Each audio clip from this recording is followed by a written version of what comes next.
ఈ కంప్యూటర్ యుగంలో ఎంత చిన్న దూరానికైనా బండ్లను వాడుతున్నాం. బండి లేనిదే అడుగు బయట పెట్టేటట్టే లేదు మన కథ.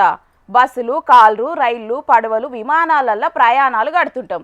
మరి జీవాల పరిస్థితి ఏందంటే దేవుడిచ్చిన కాళ్ళను నమ్ముకునుడే. అగో అట్లా గీ మూగ జీవాలు పొట్టకూటి కోసం ఎంత సాహసం చేసినాయో చూడుండ్రి.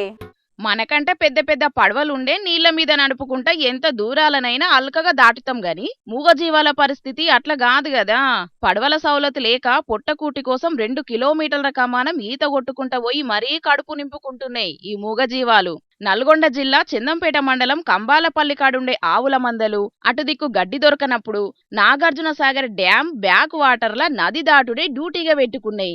ఆంధ్రకెంచి తెలంగాణకు, తెలంగాణకెంచి ఆంధ్రాకు ట్యాక్సులు కట్టకుండా బార్డర్లు దాటుతున్నాయి. చుట్టూ తిరిగిపోవాలంటే దగ్గర దగ్గర 150 కిలోమీటర్లు ఉంటదట.